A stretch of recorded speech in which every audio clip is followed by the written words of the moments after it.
the Deputy Vice Chancellor of Administration, the Registrar, the University Librarian, the Provost of the College of Medicine, Dean Faculty of Agriculture and Forestry, Deans of other faculties, the postgraduate school of students, directors of institutes and centers, heads of departments, distinguished guests, ladies and gentlemen. The rescheduled 404th in the University of Inaugural Lecture Series will be delivered this evening by Professor Okoruwa of our Department of Agricultural Economics on behalf of the Faculty of Agriculture and Forestry. Born in Ibadan on 25th November 1960 to late Engineer Joseph Okoruwa and Mrs. Deborah Taye Anu, both natives of Esan and Oral respectively in Edo State. Victor had his primary education between 1967 and 1973 at Sacred Heart Nursery School, Oloreke, and later joined the Civil War at Emoton Primary School in the New City.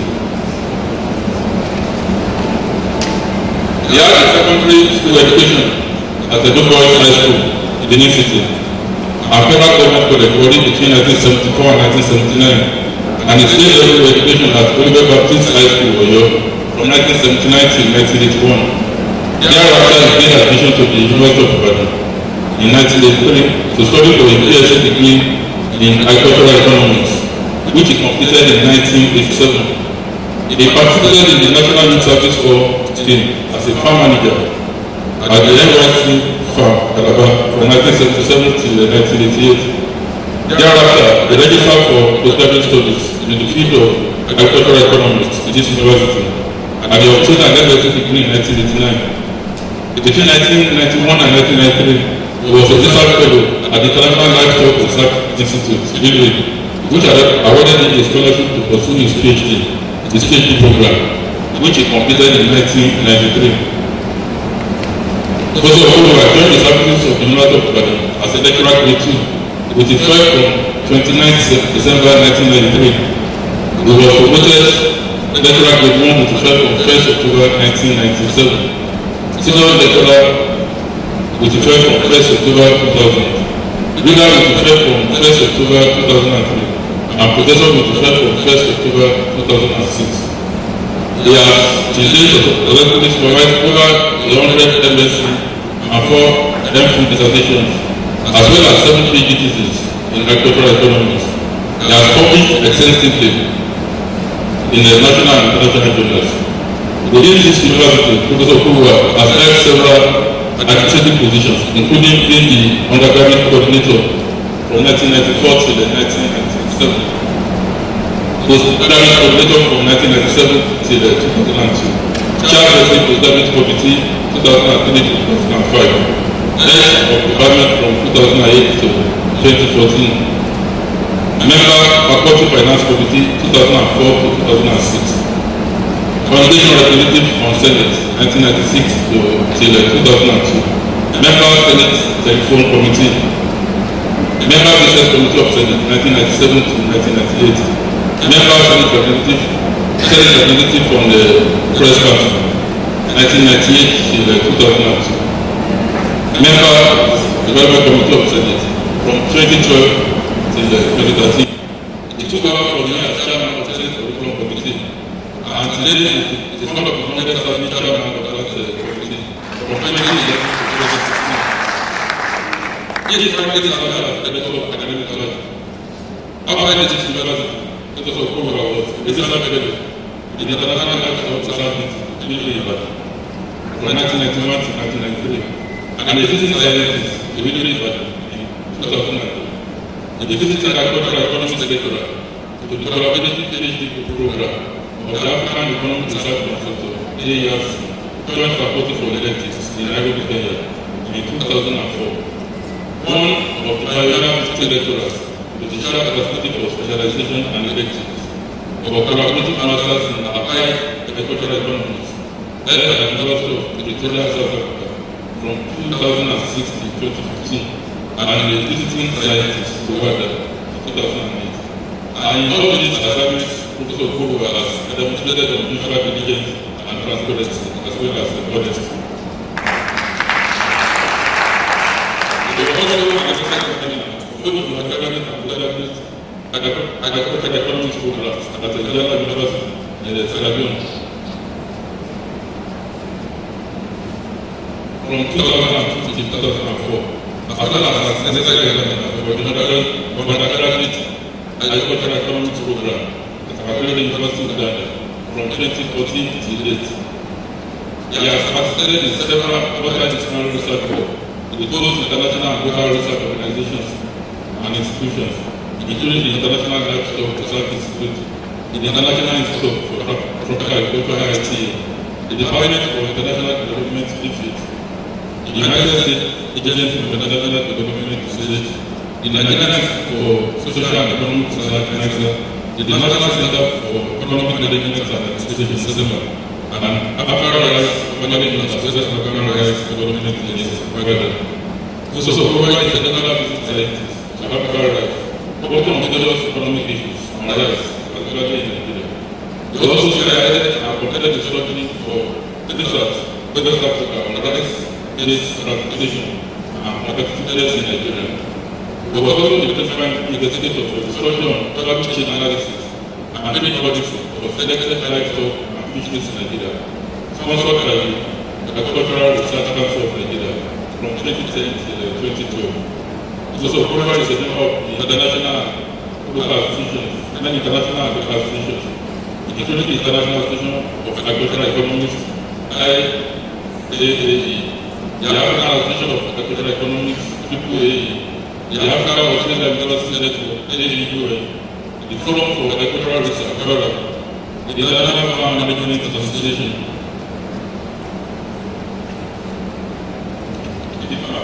and the Nigerian Association of Agricultural Economics. He was recently conferred the honorary award of Distinguished Fellow by the African Association of Agricultural Economists. Professor Okoruwa is aptly journalist to Mrs. Okoruwa, and the marriage is blessed in his children.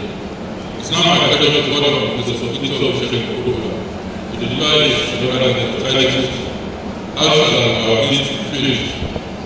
Agricultural productivity as a catalyst for Nigeria's economic development." Professor Okoruwa.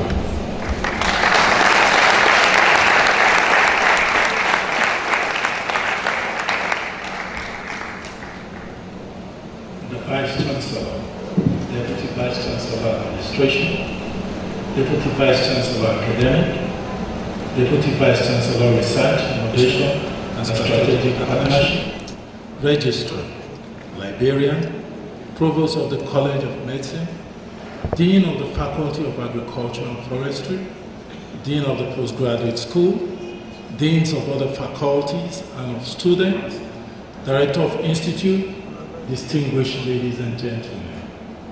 All honor, adoration, and reverence I render unto the Lord God Almighty for this unique opportunity to stand before this great audience to deliver this highly prestigious lecture.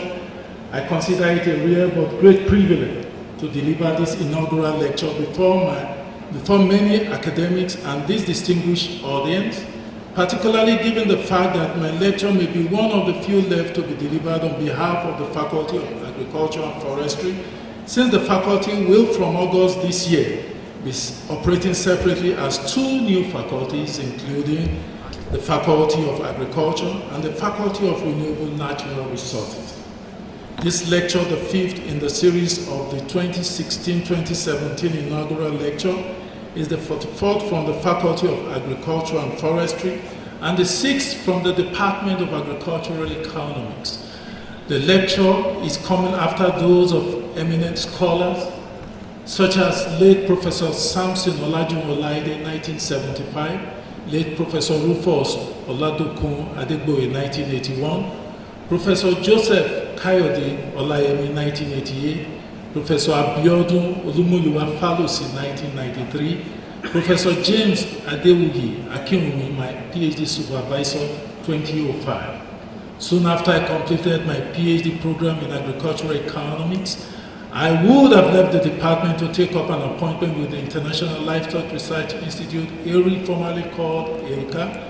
Providentially, however, Professor Falusi, who was then the head of department, had approached my supervisor, Professor Akinwumi, who intimated the latter about his intention to discuss with me if I would be willing to pick up an appointment as a lecturer in the department. This I gladly agreed to, since I had earlier received an inner witness in my spirit that I was going to be offered a lecturership appointment in the department, which I was not to reject.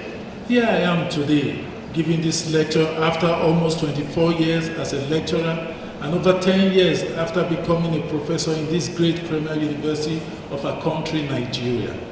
I shall therefore be more fulfilled today as an agricultural economist.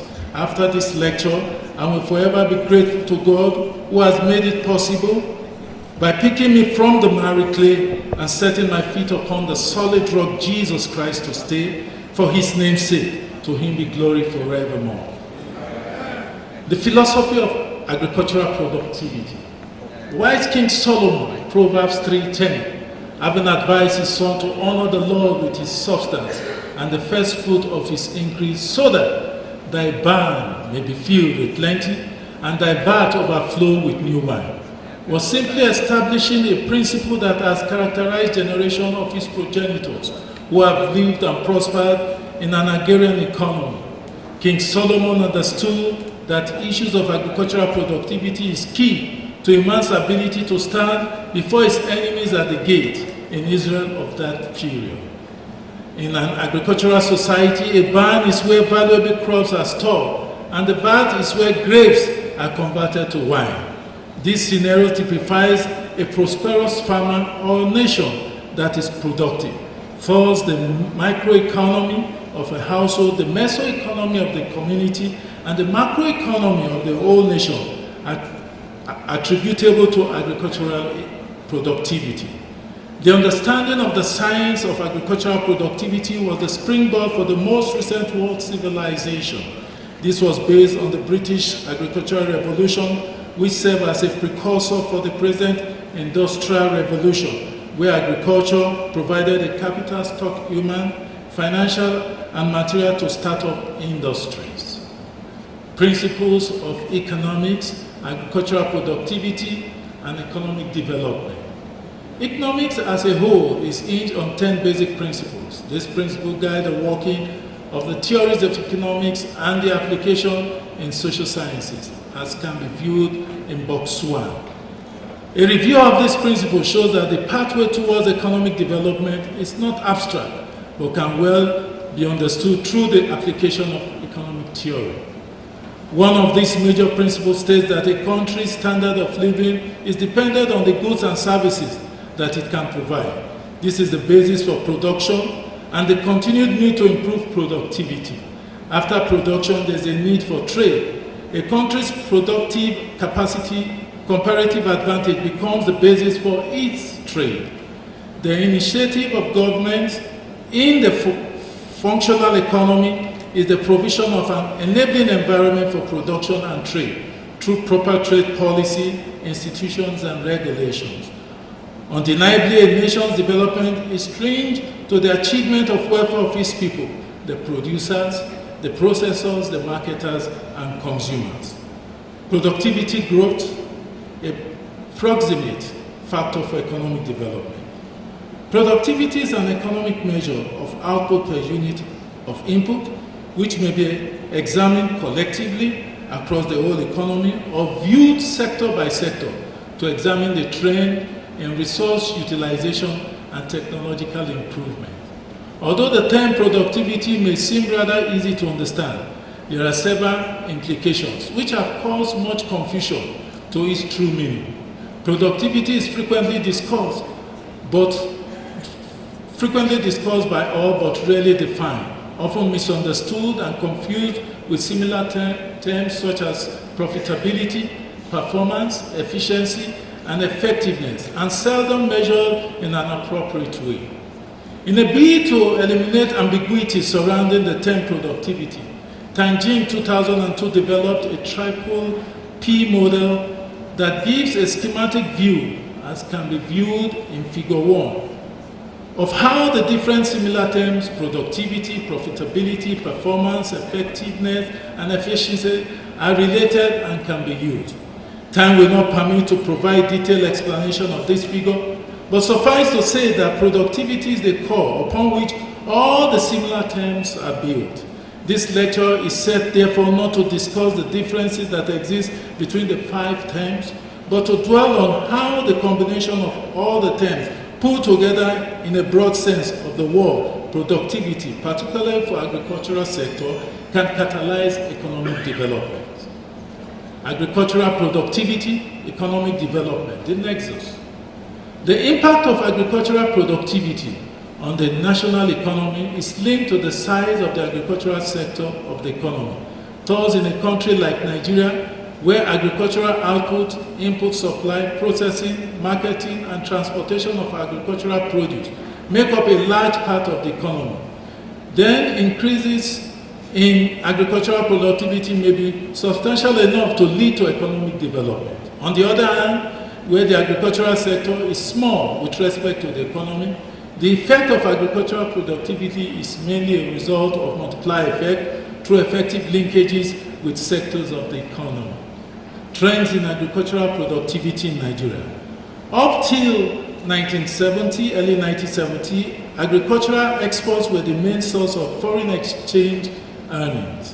The benefit of the agricultural sector to Nigeria economy included the provision of food, significant contribution to gross domestic product, GDP, provision of employment, provision of raw materials for agro-allied industry, and the generation of foreign exchange earnings. Small-scale agricultural production provided the export that stimulated economic growth in Nigeria in the 1960s. Sectorial analysis of the Nigeria gross domestic product from 1961 to 2004 showed that the percentage of agricultural GDP to the national income was in the range of 48% to 63% between 1960 and 1970. Although there was a decline in this contribution due to the oil boom, the percentage of agricultural GDP to full GDP is still substantial, ranging from 20% to 45%. That's FAUSA 2016. As you can see from figure 2, which shows some contribution of the GDP. Structural changes to the economy from the different sectors show that agriculture has the potential to bring about structural changes more than the other sectors, as obtained in figure 3. The effect of agricultural productivity on income and welfare of the populace is best described by its total factor productivity, TFP.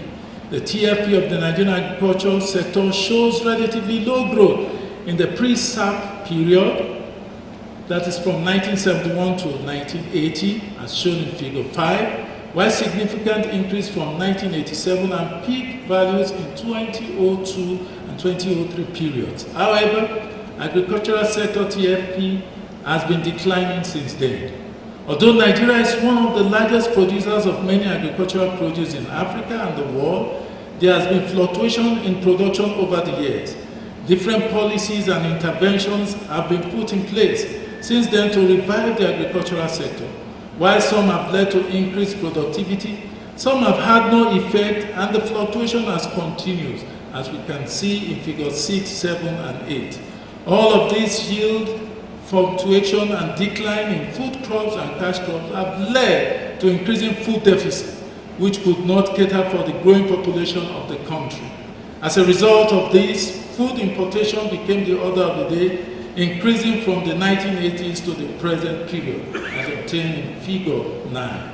Agricultural productivity in Nigeria has therefore left much to be desired. The low productivity has affected the structural growth of the country.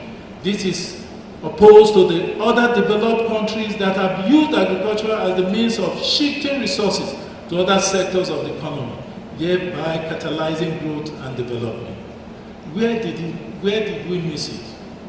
The austere decline in agricultural exports was precipitated by oil discovery in the 1970s. Although the advent of oil boom in Nigeria is not in itself a bad thing, but the economics surrounding a mono-economy dependent on natural resources reveal its negative effect on the other sector of the economy, chiefly agriculture. This effect is called the Dutch disease. Thus, we can say that the worsening fortune of agricultural sector as a result of the discovery of oil was not necessarily the reduction in capital allocation to the sector, but as a result of Dutch disease, as well as all other phenomena such as rent-seeking and the natural resource costs that tend to rapid fortune from the exploration of large catching of natural resources. This was aggravated by the decline in government support for the agricultural sector as evidenced in the reduced oversight as well as development of inconsistent policy and programs, all with adverse effect on the agricultural sector. The increased fortune and money supply from the oil boom led to the distortion of the labor market, such that labor moved massively from the rural agricultural sector to the fast money-making oil sector and its subsidiary. With declining food production, Nigeria began to import fresh and processed food in order to feed the increasing population. The nation's import had become so large that we have lost our status as net exporters of cash crops such as cocoa, palm oil, and groundnut, as can be viewed from figure 11. Although the capital stock allocation to agricultural sector appears to be the increase as obtained in figure 12, it is still low, hovering at 0.9 to 2.7% in recent times, which is a far cry from the 10% budgetary allocation and 6% annual growth in agricultural GDP of the 2003 AU Mobutu Declaration. Another major factor is the inefficiency of the agricultural input supply distribution. As of today, most farm input supply organizations are planning. For example, the Nigerian agricultural seed sector has been in existence for over 3 decades and saddled with the responsibility of seed research, commercialization, seed production, yet the sector has not been able to meet the seed needs of farmers. The sector only accounts for 2 to 5% of the total seed requirement of farmers, and this indicates a shortfall in the supply of certified seeds in the country. Low fertilizer utilization has also been identified as one of the major factors explaining the declining state of agricultural productivity in Nigeria, as can be viewed in figure 13. Fertilizer programs in Nigeria are still largely inefficient in terms of distribution, as large proportion of targeted farmers do not have access to subsidized fertilizer.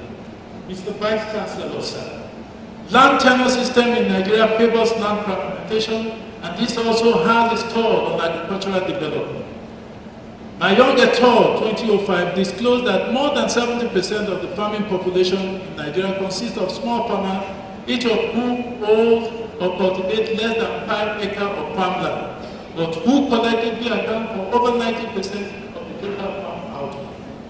Efforts to improve agricultural productivity in Nigeria. Mr. Vice Chancellor, sir. Based on the importance attached to agriculture and agricultural productivity in national economy, there have been concerted efforts by different groups to revamp the Nigerian agriculture. The National Development Plan of 1962 to 1985 of the Federal Republic of Nigeria included several projects and programs targeted at the agricultural sector. The third and the fourth National Development Plan especially included the most elaborate programs and projects for agriculture in the country. Programs were grouped under different agricultural sectors during this period. Such programs included National Accelerated Food Production Program, NAFPP, Farm Input Supply Scheme, Operation Feed the Nation, OFN. Others include the Food Production Technology Transfer under the NAFPP, the Livestock Development Project, and Pasture Seed Establishment, which occurred in the fourth development plan. The post-national plan saw the adoption of Structural Adjustment Program, where the commodity boards were abolished in a bid to liberalize the agricultural sector and end the economy. The Agricultural Transformation Agenda, ATA, of 2011 to 2015, was perhaps the closest that Nigeria came to having a proper agricultural plan, which involved agriculture as a business rather than government endeavor. In the first year of ATA, about 800,000 poor farmers covering 97% of the country had access to improved inputs. The present administration in Nigeria has developed a blueprint for agricultural development called the Agricultural Promotion Policy, APP, which is built on the backbone of the ATA. APP aims to improve agricultural production and food security by focusing on infrastructural development, improved technologies, risk management, and policy stability. The involvement of private sector is seen as a strategy for developing the private market system, especially in remote areas where the incentive for private sector investment in markets are weak. International organizations have also been involved in the drive to improve agricultural productivity in Nigeria over the years. Some of these organizations and their involvement include, among others, the International Institute of Tropical Agriculture, ITA, which is involved in development of high yield and disease-resistant variety crops such as cassava and maize, the World Bank, which is involved in Vadama projects, and the African Development Bank, which is involved in yield varieties such as the Nerika. Synopsis of my research work on agricultural productivity.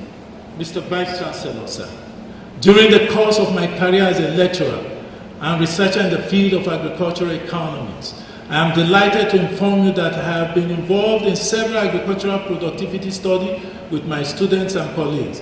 Some of these I would like to highlight to showcase my contribution so far to the studies of agricultural productivity. I will start first with the doctoral thesis and other research efforts. Crop livestock competitiveness and efficiency. Population pressure and climate changes in Sahel have caused major changes in the pattern of livestock ownership and agricultural production. Crop farmers in the arid region of the north who take advantage of low livestock prices during the drought to invest their surplus crop revenue in animal production when crop prices are higher, now own an increasing proportion of stock. Although the process has fostered crop livestock integration into mixed farming, it has also created problems for pastoralists.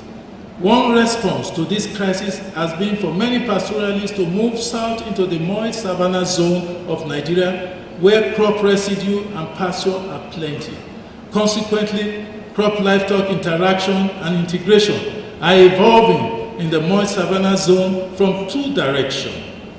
The dominant line being that of the nomadic pastoralist becoming a sedentary pastoralist and eventually an agro-pastoralist who produces crop and raises cattle principally by grazing natural pasture. A minor but perceptible line is that of the crop farmers purchasing few cattle and first giving them to Fulani herdsmen for management, then taking up the management themselves after gaining experience. Under this situation, it is hypothesized that the pace of evolution of agro-pastoralism into integrated mixed farming will be strongly influenced, among other factors, the nature of trade-off of competitiveness between crop and livestock enterprise. To test this hypothesis, Okoruwa 1994 and Okoruwa et al. 1996 conducted a study in the derived savanna of southern Nigeria, where agro-pastoralism and adoption of cattle by crop farmers are emerging using the multiple objective programming method. Findings show that livestock farmers under any system of cattle management, caretaking, owning plus caretaking, or owning, cannot engage in crop production without first losing some income from livestock, as displayed on Table 1 and Figure 16. On the other hand, the crop farmer may add a small income initially by engaging in livestock rearing. The relationship becomes more competitive as a higher proportion of resources are devoted to livestock. In a similar study, my PhD student, Mrs. Cecilia Onwegu, 2016, examined the productivity of cattle production under different technologies using the stochastic meta-frontier model proposed by Battersea et al. 2004. Results obtained show that the meta-technology gap ratio, MTR, was 0.86 from the pooled sample, implying that average beef cattle farmers in Nigeria produce 86% of maximum potential output achievable from the available technology. You can see Table 2 for this result. In all, we observe that cattle production system in Nigeria operates tangent to the meta-frontier with MTR lower than 1.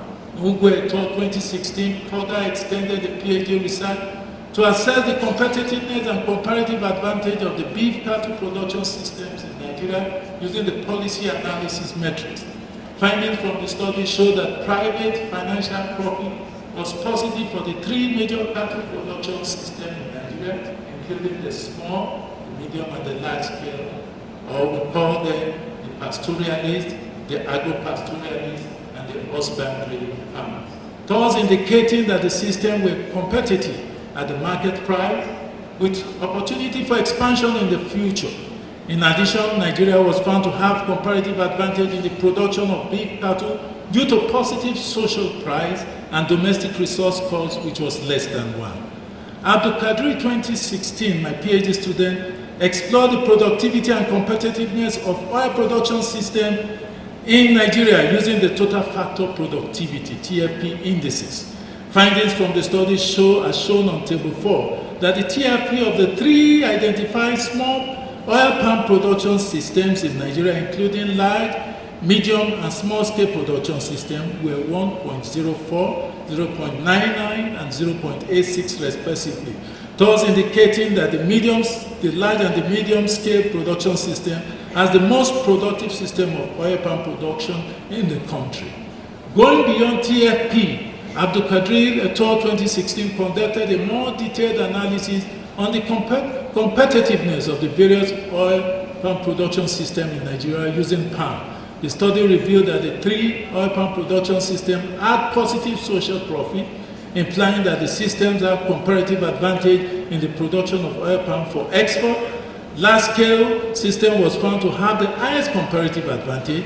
This claim was further validated by domestic resource cost, which was found to be less than 1 for the three production systems, as obtained in Table 6. Efficiency and competitiveness of rice production in Nigeria. Mr. Vice Chancellor, sir. My research has since extended beyond crop livestock to other key agricultural commodities. Particularly worthy of note is my research work in the rice subsector, which brought me to limelight and gave me much exposure and recognition both at the national and international levels. Rice is a very important crop to the Nigerian economy and has been adjudged to be the fast-growing food staple in West Africa's sub-region. Given the enormous amount of rice being consumed by a large number of low-income households and Nigeria's rice import deficit, any effort aimed at enhancing domestic productivity will improve national food security and free resource for development. To this end, part of my research work, in conjunction with my doctoral student, focused on efficiency of rice production, while others targeted impact evaluation of improved rice technology, some of which I will now present as follows. Rice efficiency and productivity. In a study conducted by Okundeni, my first PhD student, and Okoruwa 2006, technical efficiency differential between farmers planting two varieties of rice, traditional and improved in Nigeria, were examined using the stochastic frontier. Findings from the study, as presented on Table 7, shows that, on the average, the mean technical efficiency for both traditional and improved was 90 and 91% respectively, indicating very little can be done to increase production efficiency among the two farmer groups, while at the same time, farmers may not be able to differentiate improved seed varieties from the traditional one. This may imply that the adoption of improved seed in isolation without improved agronomic practice like fertilizer and herbicide may not be sufficient to raise yield as expected. In a related study, Okoruwa et al. 2006 examined the productivity efficiency of rice farmers in north-central Nigeria. Two rice production systems, the lowland and upland, mostly practiced by the rice farmers were assessed using the stochastic frontier approach. Findings from the study revealed that the mean economic efficiency, technical efficiency, adaptive efficiency indices as portrayed on Table 8 for the upland rice farmers were 51.9, 83.1, and 66.6 respectively, while the corresponding indices for the lowland rice farmers were 55.4, 77.6, and 79.0. We found that the null hypothesis that the mean efficiency for both systems were equal to be accepted for economic efficiency and rejected for technical efficiency and adaptive efficiency, respectively at 5%. We therefore conclude that technical efficiency is significantly higher in upland rice production compared to the lowland rice production system, while on the other hand, allocative efficiency is significantly higher in the lowland rice production compared to the upland rice production system. Credit has been identified as one of the major inputs needed to raise agricultural productivity. In the light of this, Okoruwa and Okoruwa 2014 conducted a research to examine the effort of credit constraint on the profit of rice-based farmers in Nigeria. The study employed a non-parametric linear programming model to maximize the profit function within a credit constraint function following the piecewise linear technology analogous profit-based measure of efficiency framework of Chambers et al. 1999, as presented in Figure 21. Summary results on tables 10A and B show that the unconstrained group of farmers were not only more profit efficient, but also equally cost, allocative, and technically more efficient than the constrained group of farmers. A recent study by Castalyst and Okoruwa 2017 in Prof also examined cost efficiency among rice millers in southwest Nigeria using a normalized quadratic cost function approach. Findings from the study as portrayed in Table 11 reveal that cost efficiency estimate of yield to be 19%, 21%, and 25% for small, medium, and large mills, respectively. This implies that rice millers in southwest Nigeria are not very cost efficient based on the low rate of efficiency scores scored among the different scales of operation. However, the large-scale rice mill operators were found to be the most efficient in terms of the cost, suggesting that this group of millers probably enjoy the benefit of economies of scale, thus reducing their unit cost of production. Impact evaluation and rice productivity. While trying to assess how effective some government and multinational funded initiatives and projects have brought about improved productivity in the rice sector, the impact evaluation method was applied in some of my research work. One of such studies was by Inaugural et al. 2012, who assessed the impact of improved rice and RICA technology adoption on productivity and welfare of rice farmers in Nigeria. Findings from the study are shown on Table 12 reveal that RICA adoption significantly increased area harvested by 0.39 hectares and output per hectare by 217.94 kilograms per hectare compared to other varieties which had increased area harvested of 0.51 hectares and output per hectare of 210.37 kilograms per hectare. In a related study, Inaugural et al. 2012 examined the impact of seed quality improvement on productivity of rice using inverse propensity score weighing and the local average response function lab. Results as portrayed in Table 13 obtained from the study show that improved quality seed significantly increased rice productivity by 444.46 kilograms per hectare and 636.03 kilograms per hectare respectively. Overall, both studies confirm the importance of seed quality improvement, which can generate the required increase in rice productivity to bridge the demand supply and curb Nigeria's reliance on rice importation. Farmers' health and agricultural productivity. Poor health affects agricultural productivity. Health score can result in the loss of work days spent on farm with attendant consequences on labor efficiency, which in turn decreases productivity. In view of this, efforts were made using some interrelated studies to evaluate the degrees to which health affects agricultural productivity. The first study by Okoruwa and Inaugural in 2004 examined the relationship between sickness and labor productivity among farmers in Oyo and Osun State. The study hypothesized that a healthy farmer is more productive than his sick counterpart. Findings from the study, as revealed on Table 14, show that health status of farmers and the state of being healthy were significantly significant. The significance of these variables suggests that healthier farmers are more efficient than sickly ones. Building on the first study, Okoruwa et al. 2013 conducted a similar study to assess the synergetic linkage between agricultural productivity, nutrition, and health using anthropometric measure of nutrition, which is the body mass index and the dietary diversity score, which was estimated with the Tobit model. Estimated results as portrayed until 16 show that the body mass index and the dietary diversity score have effect on frequency of the occurrence of sicknesses of rural farmers in the study area, thus affecting their productivity. The key learning point for all this study is that the exposition that illness affects farmers' productivity.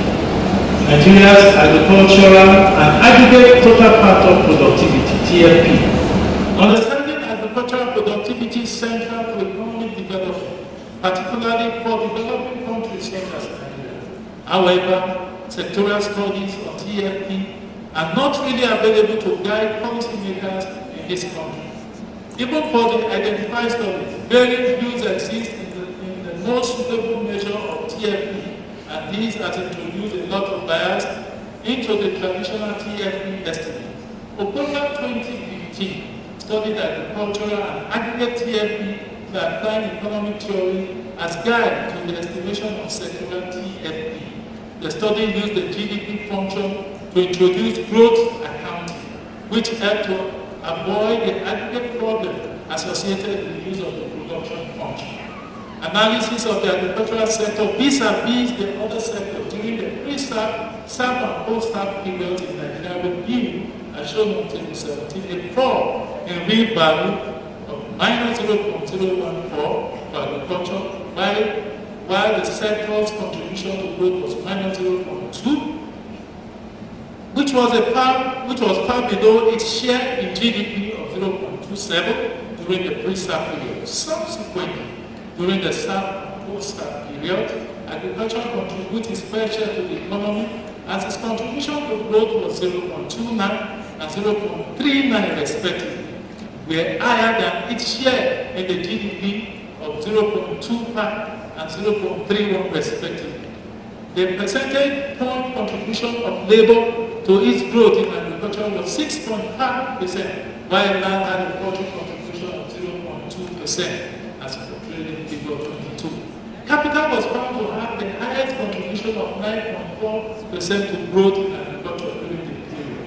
From the foregoing, it can be concluded that agriculture has great potential to contribute more to productivity and growth, and as the largest contributor of labor, it can inject more labor to other sectors, thereby stimulating in further development of this sector. The second part of my contribution, which is the current application of the principle of agricultural productivity. Mr. Vice Chancellor, evolving application of the principle of agricultural productivity has led to the development of value chain and value approaches. Some of my research efforts along this line are hereby presented. The value chain. Between 2008 and 2014, the Department of Agricultural Economics was awarded a grant by the Agricultural Research Council of Nigeria to examine the productivity and profitability at the different nodes of beef and catfish value chain in Nigeria, for which I was the principal investigator. Some interesting results were found. First was that Nigeria had a comparative advantage to the production of beef and catfish. Moreover, changes in the macroeconomic policy, such as exchange rate and feed-on-board prices, had significant effect on the level of profitability and the shift in the extent of competitiveness and comparative advantage of the commodities. Figure 23 shows some of the field work what we are doing on the field. The value web concept. My continued research in the area of value chain to increase agricultural productivity extended to value web concept. This is based on the research project called Biomass Web, funded by the German Federal Ministry of Education and Research, EMEA, and the German Federal Ministry of Economic Cooperation and Development, EMZ, and implemented in conjunction with the International Institute of Tropical Agriculture, IITA, Nigeria. using crops with high biomass content such as cassava, maize, banana, plantain, and sugarcane. The project examined the value web concept in terms of post-harvest technology and productivity, impact on food security, as well as waste management. Preliminary findings from the research on cassava value web indicate that although production system is slightly subsistent, productivity and hence income and food security can be improved by ensuring that the biomass properties of cassava is well utilized for both the food and non-food products with minimal waste. The concept of the bioweb is displayed as shown on figure 21. Concluding remark. Mr. Vice Chancellor, in the course of this lecture, I have shown the economic pathway through which agricultural productivity can lead to the economic development. I have been able to show where and how Nigeria missed out on the rapid development that would have accrued to it if it had stayed true to making agriculture a major sector in the economy. Mr. Vice Chancellor, sir, my contribution to the improvement of the Nigerian economy through agricultural productivity was explored through the findings from various research, starting with measures of technical efficiency, and then I went through to the impact assessment and down through the value chain and value web, and the leading to the conclusion on how the actual product link will bring about economic development through ensuring food employment, reduction of post-harvest losses, backward and forward economic linkages, as well as improved export potential of agricultural products. In concluding this lecture, Mr. Vice Chancellor, sir, I would like to make some few recommendations with regards to the missing link in the role of agricultural productivity in developing the Nigerian economy.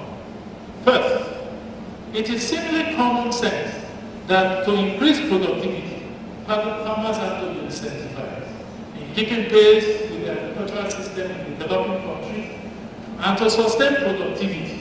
A balanced provision of input and output subsidies is advocated. One of such methods is to provide guaranteed minimum price, which subsidizes output rather than input.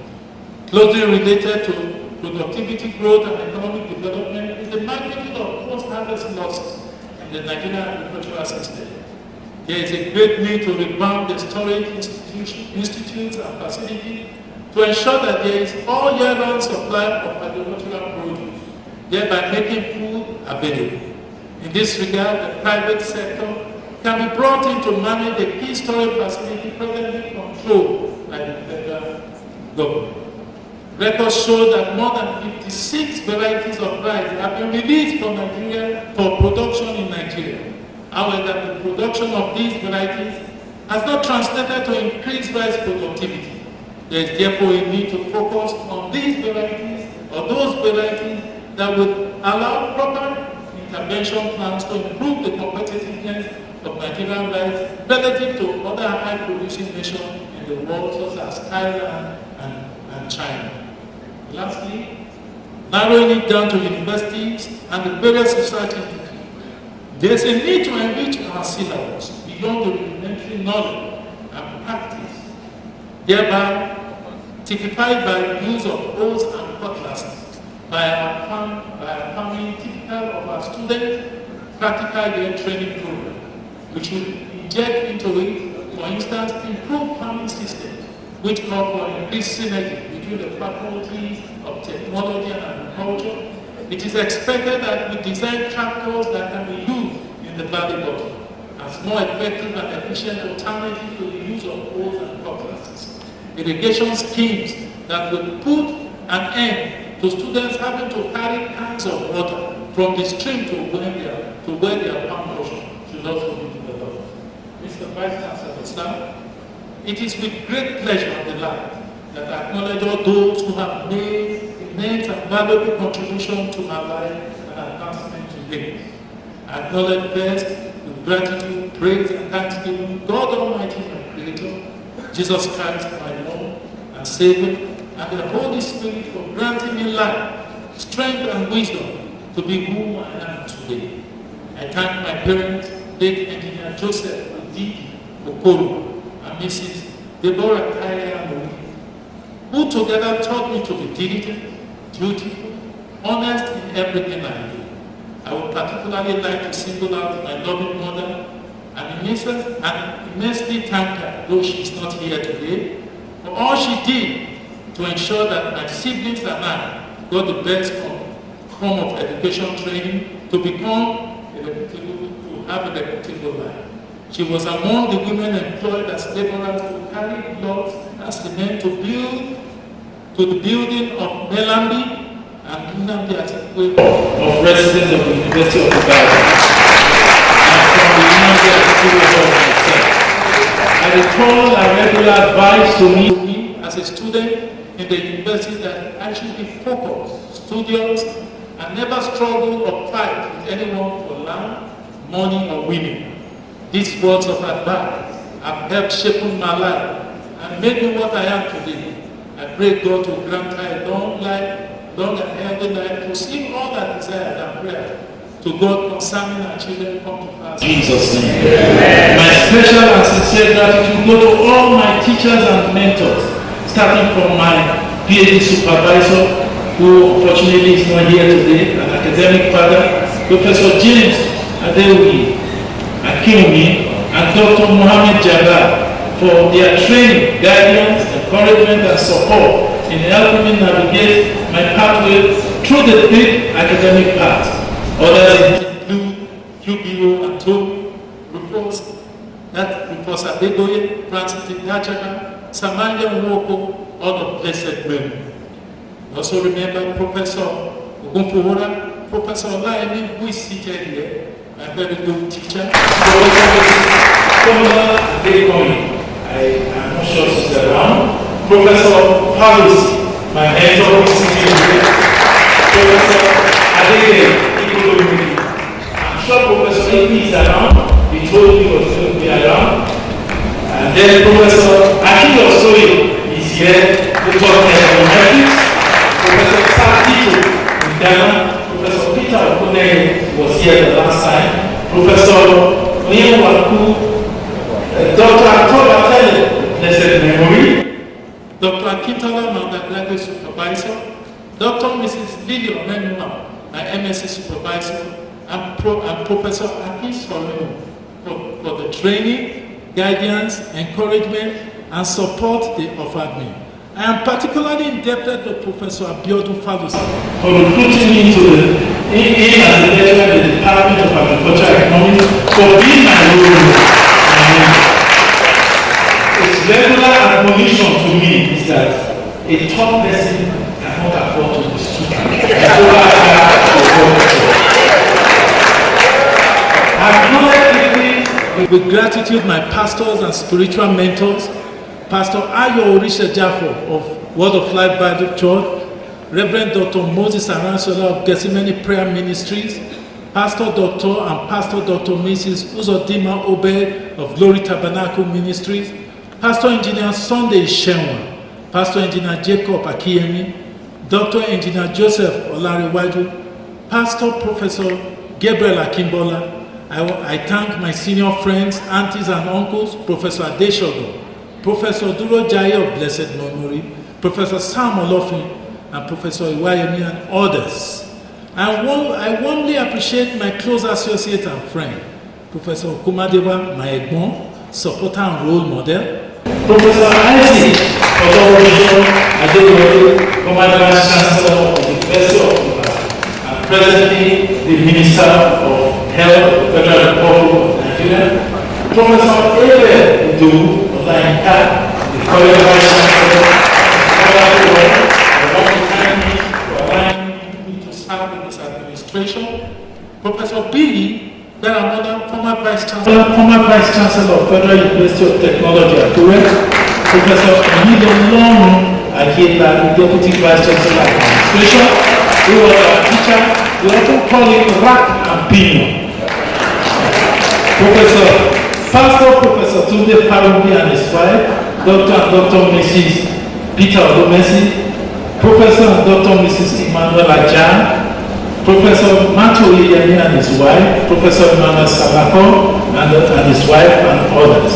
The love and prayers and members of my discipleship household fellowship, members of the Overcomers March Fellowship Team, members of the Ibadan Varsity Christian Union Alumni Fellowship, members of Glory Voices, because I still sing, my elders and pastors in Glory Tabernacle Ministry.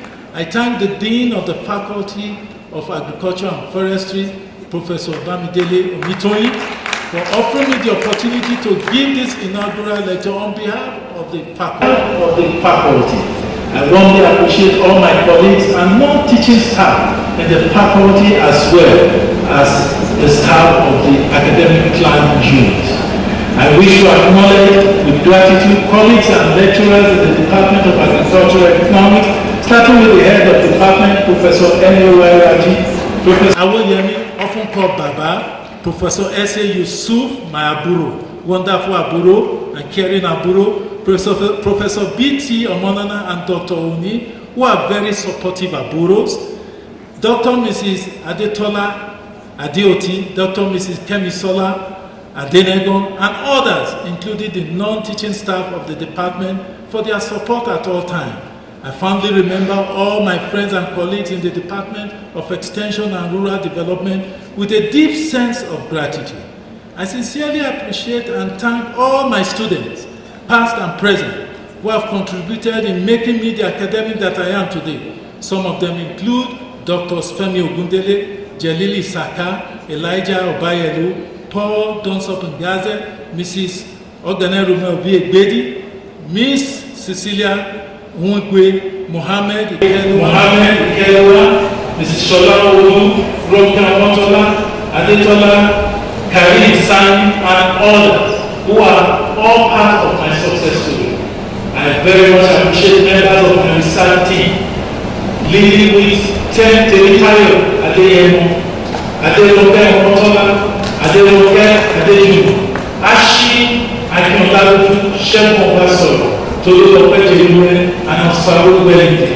Thank you for your painstaking effort with my research and supporting me to put together this inaugural. Before I move to my next of kin and close family, I want to thank the 1987 set. Are they here? Coming and supporting me. We are still coming to do something to the Faculty of Agriculture as a people. I sincerely appreciate Mrs. Yomi Osho the Global Ndidi Zedomi Ngozi Tata Ekechi Loretta Balogun Elizabeth Kubeto Inaugural, Messrs. Castalyst, John, Augustine, Christopher, Ivan, and Okoruwa for the love we all share and that we still continue together. Another time, but I still have two of them here. That is George and Augustine Okoruwa. I appreciate my wonderful in-laws, including late Pa Barrister Agbetuyi, Mama Agbetuyi, my wife's parents, Mrs. Kayode Abiodun Yinka Tokumbo Agbetuyi, my wife's sibling. She's the only girl and the last. I'm so powerful to have taken her. And my sister's husband, Dr. To Ekechi, Mr. Zedomi, and retired Pastor Lieutenant Colonel Balogun for their unflinching love and support at all times. Again, let me pause again and appreciate ASU. I want to thank ASU. Yes, we had to hold up this lecture April 6th because of our strike. But permit me to say that yes, there are times we must bury the hatchet, especially when it comes to our own. And more so when it is time that does not conflict with lectures and working hours. In that way, we pull together forces and none can break us. I want to believe that this that happened to me will be the last for any other person and that we will move forward. I appeal for that. I acknowledge with resounding joy my loving and special wonderful children. They are seated here. Starting with Marcelo, Osaone, that's Melody, Osahime, Joshua, Osalume, Turualashe, and Rudy and energetic to see him standing up, sitting down, Osalume, the bottle of my heart, is sitting. There is one adage the Yorubas often make. He called us from Edo State, of course, Ajokuta Mamu. But I'm pleased to inform you today, in Ajokuta, who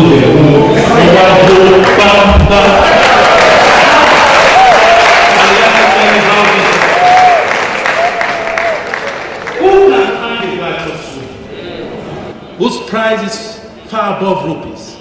The heart of her husband does safely trust in her, so that all she shall have no need to spoil, for she will do him good and not evil all the days of her life.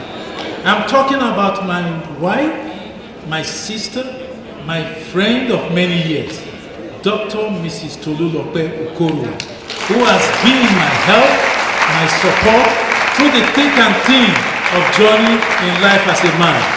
I particularly cherish the love and friendship we share and the team spirit with which we have worked together. We have worked together by the help of God our Father. I value your counsel, diligence, and often constructive criticism, which have contributed in no small measure to making me what I am today.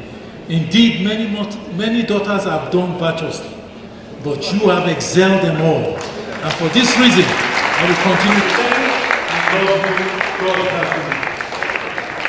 Lastly, ladies and gentlemen, I thought of how to thank God. And I will thank God in this way. It is a Yoruba song. You can sing it with me.